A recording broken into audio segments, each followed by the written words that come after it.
Fou Ts'ong, a renowned Chinese-born British pianist who was the first of the Chinese ethnicity to achieve international recognition, recently passed away. He came from an influential family of scholars.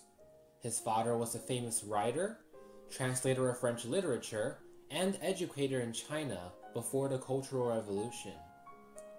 Fou Ts'ong learned traditional Chinese values in his upbringing, as well as being exposed to Western culture, which helped him develop his talent into classical music. At the age of 19, he attended the State College of Music in Warsaw, now called the Chopin University of Music, and won numerous piano soloist awards. China, during that time, has already developed into a communist regime due to the outcome of World War II giving communism legitimacy and control. Mao Zedong, the chairperson at the time, combined the roles of Lenin and Stalin in the Chinese Communist Party as leader of the People's Republic of China from 1949 to 1976. He played a central role in leading the largest communist revolution in the world outside the Soviet Union. In 1966, Mao launched the Cultural Revolution, a regime-inspired holy war against its own people, society, and culture. He led a campaign to cast away the 4 olds: old ideas, old culture, old customs, and old habits, in order to silence dissidents' opinions, purge his political enemies, and gain absolute power. This movement led to mass destruction of old books, arts, museums, temples, and churches. Streets were given new revolutionary names. Mao wanted to eradicate any beliefs or religion other than communist ideologies. Schools were shut down all throughout the country because Mao believed that people who were educated had the ability to think as an individual, and that couldn't be allowed. A mass student-led paramilitary social movement took place guided by Chairman Mao. Mao's beliefs and thoughts were later on compiled into a Red Book, which was required to be read by every Chinese citizen and to be carried at all times. Identity politics was a hallmark of Maoism, dividing people into 5 red classes and 9 class enemies. The red classes were identified as poor and lower middle class peasants, workers, revolutionary soldiers, and cadres. These were considered oppressed working classes who finally stood up and felt proud.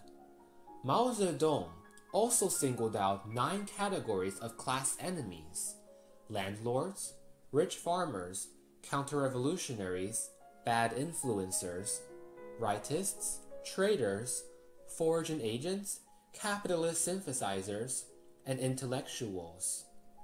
These were considered privileged elites that should feel guilt and shame. If you were classified as a class enemy, you could be a target of the Red Guards. Mao urged the Red Guards to hate and hold struggle sessions to shame the targeted people publicly by forcing them to self-criticize, confess their so-called crimes, and denounce themselves.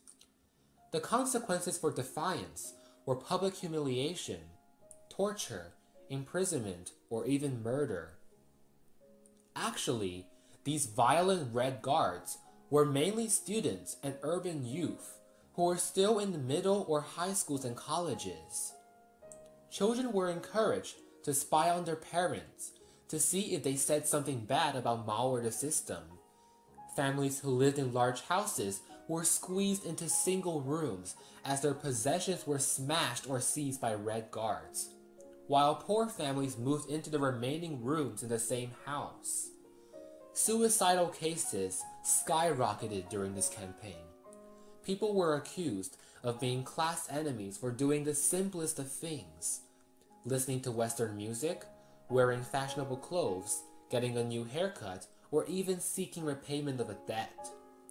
Entire schools of elite musicians and teams of athletes were sent to labor camps, and intellectuals were kept in prisons. It was during this political turmoil that Fou Ts'ong was studying in Poland on a scholarship, building up a successful career as a pianist. His parents were soon classified as rightists, and Fou Ts'ong was recalled to Beijing to take part in rectification.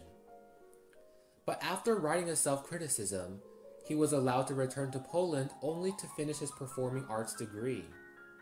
However, he decided to ignore the policy and flee to London seeking political asylum.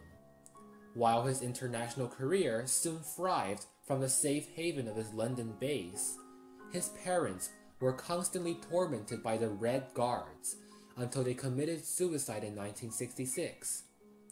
Unable to return to China to mourn the death of his parents, Fou Ts'ong fell into deep grief and guilt. But he knew that he would undoubtedly end up in the same situation if he went back. There would be no artistic role for him if he returned.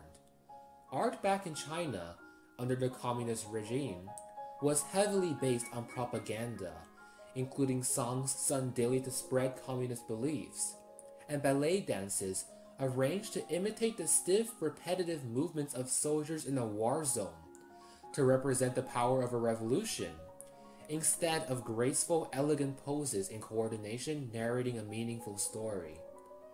Such destiny has happened to another famous Chinese dancer, Li Chenxing, who also defected to China, and whose autobiography, Mao's Last Dancer, was adapted into a feature film of the same name in 2009. These were just two examples of families ruined by the Cultural Revolution. Once class enemies had been removed, Mao started to disperse the Red Guards nationwide to work in farmlands in the countryside. All this chaos lasted for 10 years until Mao's death in 1976. An estimated 20 million people have been persecuted. For the entire decade of the Cultural Revolution, schools were closed down, leaving an entire generation without any formal education. Mao was not the only leader to have caused chaos to his nation and his people. What marked the horror of the Cultural Revolution, out from the other political turmoils in history, was how the dark side of human nature could become a destructive force through mass propaganda and officially endorsed distortion of history. Both of my grandparents lived through Mao's Cultural Revolution, and they are very alarmed of what's going on in our schools, training children to become social justice warriors to loathe our country and our history. The communist regime used the same critical theory to divide people, with the only difference being they used classes instead of races. We should all learn from this lesson and remain vigilant in order to avoid the return of other cultural revolutions in any disguise.